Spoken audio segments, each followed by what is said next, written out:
All right, what's up, guys? So last week I mentioned I would talk about Overspeed Eccentrics in a different video.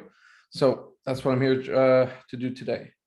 All right, so just to give a little bit of a brief review, if you didn't watch the last video on accommodating resistance, essentially accommodating resistance is provided by adding bands or chains to a barbell or a machine, or use of an isokinetic machine.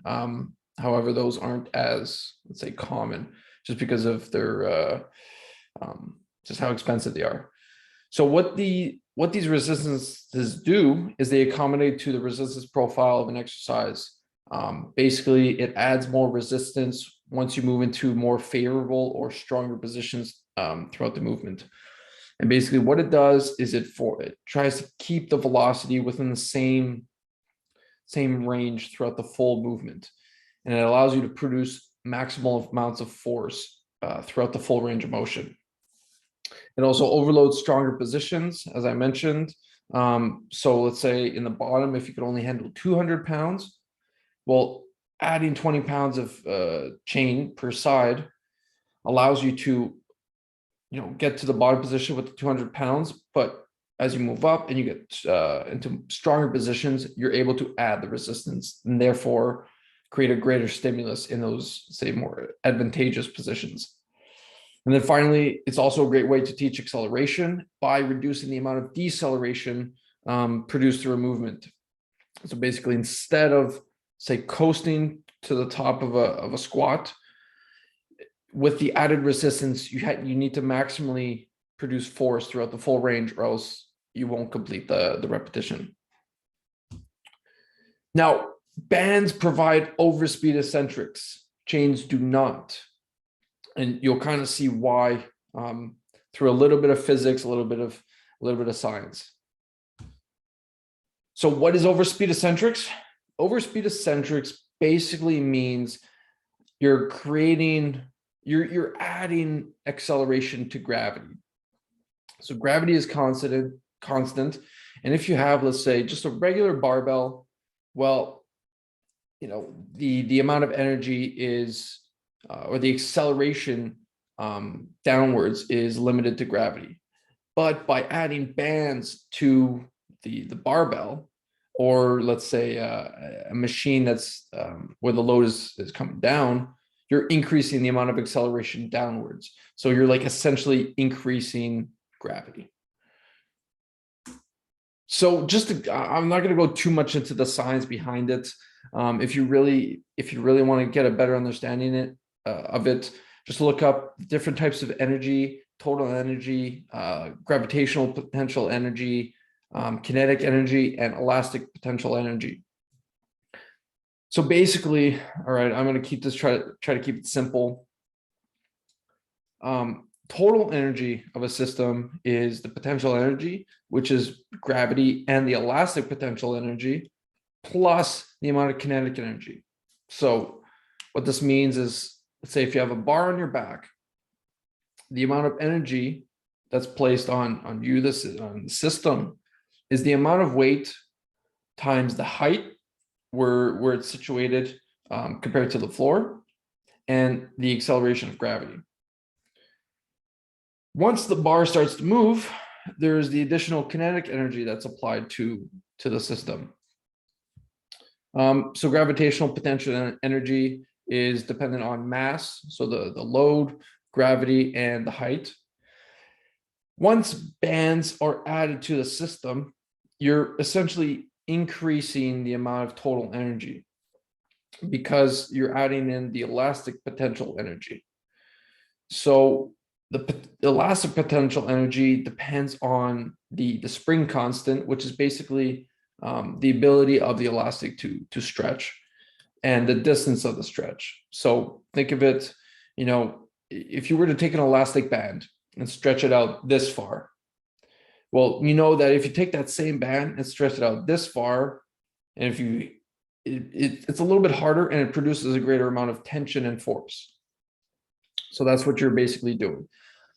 As you attach, let's say, bands on top of a barbell, there's a great amount of tension pulling the weight downwards. All right. So as I mentioned, it's kind of like increasing the amount of acceleration downwards. So you kind of have the tension and the acceleration created by the band, as well as that of just gravity.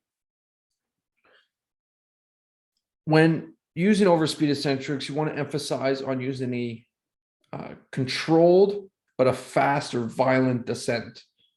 Just because if you're going down slowly, you're not fully utilizing the effects of increasing the acceleration downwards, because you're essentially controlling the amount of acceleration of the bar. So just to kind of give a little comparison, if you don't have bands, all right, the only forces applied downwards is that of gravity.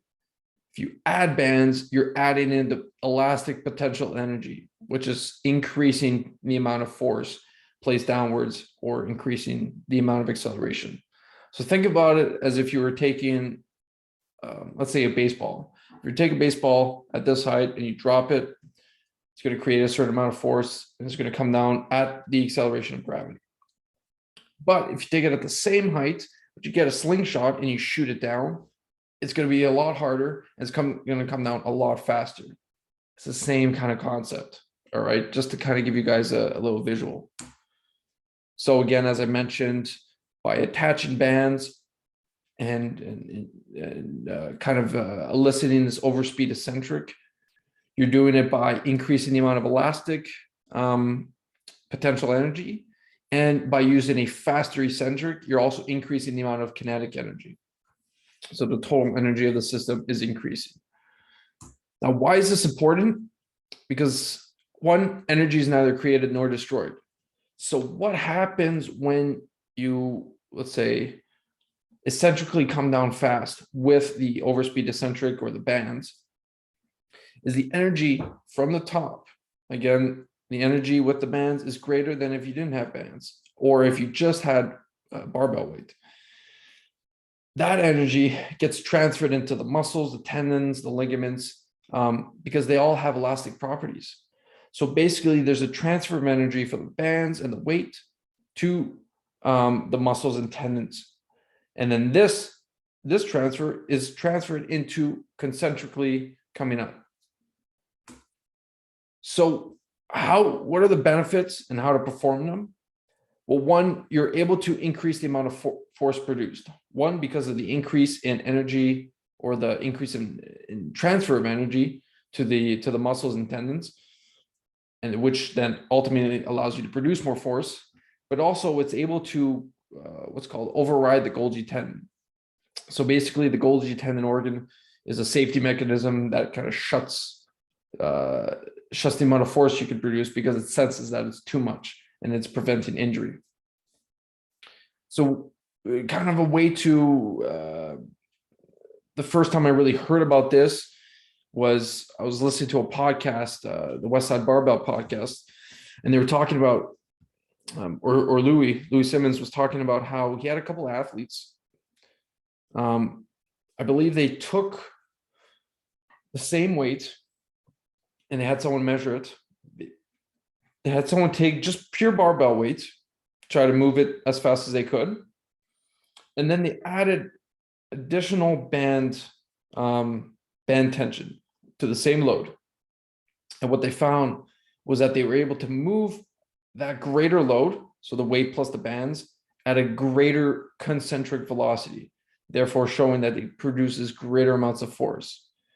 I think this is a great example of kind of showing that the transfer of energy from the bands to the muscles and ligaments, or the muscles and tendons, allows those tissues to produce more force concentrically. And then again, having the bands shoot you downwards can increase an athlete's rate of force development by improving the ability of the stretch reflex. So as you can see in this picture here, there's a good amount of band tension at the top, but what it's going to do is it's going to shoot her down, and that is going to get transferred and come back up at a faster or more forceful rate. So I'm just going to show a couple examples of kind of how to perform it. So the first one is a video from Westside Barbell. And I want the keys are to see how fast they move the bar. All right. So let's see here. So if you see the intent, as you can see, the bar is moving in a control fashion. He's not letting it completely drop, but he's not going down slowly as you might do with let's say a heavier load.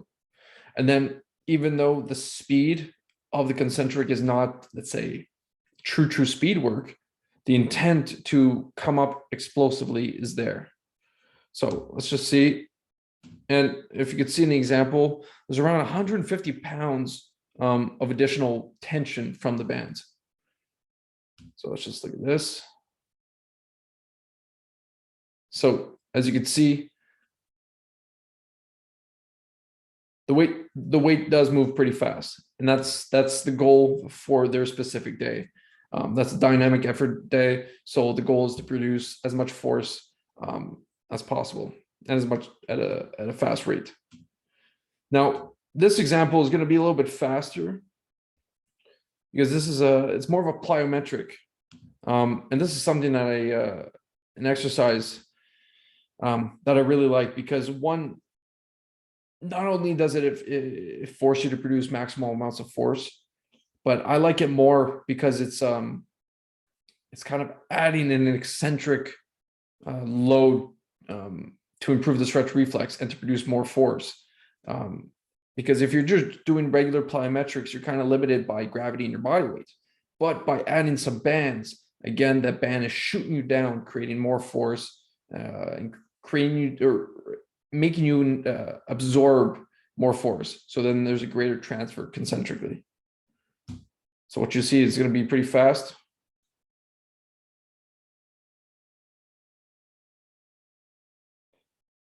So if she didn't have that, if she didn't have the bands on the bar, she wouldn't be going down as fast, which is the whole goal of this exercise. It's to create a great amount of force absorbed and then transferred concentrically. Now, just a little cautionary note, band tension, if you've never used it, it's very different than just regular barbell weight or chains, because you definitely feel the tension right when you unrack it. So just start off light with the bands. And then once they start to get comfortable, then you can start increasing the amount of band tension. And then also, I think this is more for a higher intermediate or advanced level athlete. Because I think, one, their technique needs to be spot on, because in order to move, or let's say more beginner athletes, if they try to eccentrically come down or move eccentrically faster, their technique gets all over the place. And then the concentric is not as powerful. So it's a little bit of a mess. So what I recommend normally is start off, they should have at least a sound base of eccentric, isometric, and concentric strength. So if they don't have the eccentric strength, they're not going to be able to really absorb the force. If they don't have enough isometric force or strength, they're not going to be able to kind of really absorb and transfer that force efficiently. And if they don't have the concentric force, they're not really going to have, let's say, the ability to produce that maximal amounts of force that you want out of this exercise. So generally, let's say until they get to a solid foundation of general strength in all three contractions, then I would start to incorporate things like banded squats or using bands as accommodating resistance. So thank you guys for listening. My emails are there. If you guys have any questions regarding bands or Overspeed Eccentrics, or something wasn't clear in the video, please don't hesitate to shoot me an email or send me a DM on my Instagram. And we'll see you next time. See you guys.